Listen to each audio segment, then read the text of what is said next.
Video में हम लोग दैनिक जागरण का एक आर्टिकल देखते हैं जिसका हेडलाइन है अर्थव्यवस्था पर भारी पड़ती आपदाएं। यानी कि इस लेख में प्राकृतिक आपदाओं जैसे कि बाढ़ है, सूखा, भूकंप इत्यादि जैसी जो भी आपदाएं हैं, इनके कारण किसी भी देश की अर्थव्यवस्था और जो सामाजिक ताने बाने हैं उन पर पड़ने वाले जो गंभीर और दीर्घकालिक प्रभाव को बताया गया है।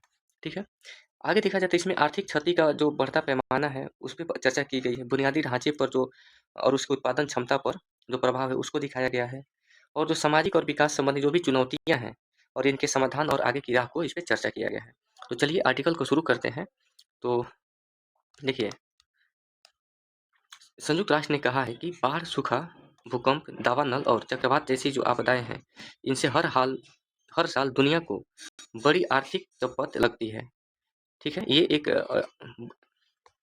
भूमिका टाइप का हो गया। आगे इसमें दिया हुआ है डेटा कि 1970 से 2000 तक आपदाओं से होने वाली जो हानि है, हानि का आकलन प्रति वर्ष औसतन 70 से 80 अरब डॉलर किया गया है, जो अभी 180 से 200 अरब डॉलर तक पहुंच गया है। इसमें दिखाया गया है कि जो 1970 से 2000 के जो समय काल है उसमें लगभग 70 से 80 अरब डॉलर की हानि हुई है इन आपदाओं से। लेकिन अब जो है ये बढ़कर जो है 180 से 200 अरब डॉलर तक पहुंच गया है, यानी कि लगभग दुगुना से भी ज़्यादा ये वृद्धि हुआ है हानि में। आगे देखा जाए तो अगर प्राकृतिक आपदाओं के घटित होने की यही रफ्तार बरकरार रही तो आने वाले समय में नुकसान का यह आंकड़ा 2000 अरब करोड़ तक पहुंच सकता है। ठीक है, ये 2000 अरब करोड़ जो है पहुंच सकता है हानि। आगे लेखक लिखते हैं कि प्राकृतिक और मानव जनित दोनों ही प्रकार की आपदाएं किसी भी देश की अर्थव्यवस्था पर गहरा और दीर्घकालिक प्रभाव डालती है। लेखक ये बताते हैं कि जो ये नुकसान हो रहा है ये सिर्फ प्राकृतिक आपदाओं के कारण नहीं बल्कि इसके लिए मानव जनित आपदाएं भी उतनी ही जिम्मेदार हैं। ठीक है, ये आगे बताते हैं कि ये आपदाएं कृषि, उद्योग, जैव विविधता, आधारभूत संरचना, मानव संसाधन और श्रम शक्ति को व्यापक रूप से प्रभावित करती है। ये बता रहे हैं कि किन किन क्षेत्रों पर जो है इनका प्रभाव पड़ता है और फलस्वरूप उत्पादन घटता है। ठीक है, इन आपदाओं के कारण जो है उत्पादन में कमी होगी, आर्थिक गतिविधियां ठप पड़ जाती है और अंततः राष्ट्रीय आय और सकल घरेलू उत्पाद में गिरावट दर्ज की जाती है। दावानल का मतलब होता है जो जंगलों में लगने वाले आग हैं वही दावानल होता है। तो दावानल बाढ़, भूकंप, चक्रवात और सूखे जैसी आपदाएं प्राकृतिक संतुलन को गंभीर रूप से क्षतिग्रस्त करती है। ये बात सही है। देखिए, दावानल के कारण जो है ऑस्ट्रेलिया में ऐसी घटना घटी थी कि दावानल हुआ था, यानी कि जो जंगलों में आग लगी थी उसमें कोआला नाम का एक जानवर होता है, कोआला। ऐसा माना जाता है, मतलब एक उसमें कहा गया था कि इसकी लगभग आधी जो जनसंख्या है उस आग में जल के और खत्म हो गई है। ठीक है, तो कहीं ना कहीं इनसे प्राकृतिक संतुलन पर भी गंभीर रूप से क्षति पहुंचती है। आगे है कि इनसे न केवल वनस्पतिक आवरण का ह्रास होता है बल्कि पशुधन की व्यापक क्षति होती है। खेतों में खड़ी फसलें नष्ट हो जाती है और मिट्टी की उर्वरता पर भी प्रतिकूल असर पड़ता है। बाढ़ के दौरान खेतों में गाद भर जाने से कृषि उत्पादन घटता है, जिससे किसानों और खेतीहर मजदूरों की आजीविका पर गहरा संकट उत्पन्न होता है। देखिए, इसका प्रभाव कहाँ कहाँ तक जाता है, ये सब जो है लेखक बता रहे हैं। रोजगार के अवसर घटने से ग्रामीण अर्थव्यवस्था पर दबाव बढ़ जाता है। आपदाओं का सामाजिक प्रभाव भी कम गंभीर नहीं होता।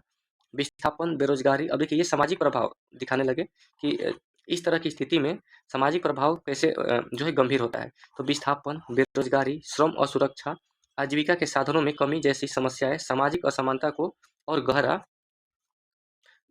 देती है। ठीक है, संयुक्त राष्ट्र के अनुसार 2024 में विश्व भर में लगभग 4.6 करोड़ लोग आपदाओं के कारण विस्थापित हुए। देखिए कितना ये बड़ा आंकड़ा है कि 4.6 यानी 4.5 करोड़ से अधिक लोग जो हैं आपदाओं के कारण विस्थापित हुए हैं, जो अब तक की सबसे बड़ी संख्या है। यह स्थिति न केवल मानवता के लिए एक चेतावनी है बल्कि विकास की वर्तमान दिशा पर भी पुनर्विचार की जरूरत को रेखांकित करती है। आकस्मिक आपदाएं सड़कें, पुल, रेलवे ट्रैक, विद्यालय, अस्पताल आदि आधारभूत संरचनाओं पर भी कहर बरपाती है। इनके नष्ट होने से न केवल संसाधनों की भारी क्षति होती है बल्कि आम नागरिकों को मिलने वाली सुविधाओं पर भी अस्थायी या कभी कभी स्थायी रूप से विराम लग जाता है। अंत में बताते हैं लेखक कि अतः यह आवश्यक है कि आपदा प्रबंधन को केवल राहत और पुनर्वास तक सीमित न रहकर इसे विकास की नीतियों का अभिन्न अंग बनाया जाए। ये देखिए कितना बढ़िया इसका निष्कर्ष हो सकता है कि यह आवश्यक है कि आपदा प्रबंधन को केवल राहत और पुनर्वास तक सीमित न रहकर इसे विकास की नीतियों का अभिन्न अंग बनाया जाए। सुदृढ़ अवसंरचना, पूर्व चेतावनी प्रणाली, पर्यावरणीय संतुलन की रक्षा और सामुदायिक भागीदारी के माध्यम से ही हम आपदाओं के आर्थिक और सामाजिक प्रभाव को न्यूनतम कर सकते हैं। ठीक है, तो ये आर्टिकल जो है बहुत ही बढ़िया है। इसका प्रयोग आप लोग अलग अलग जगह पे कर सकते हैं।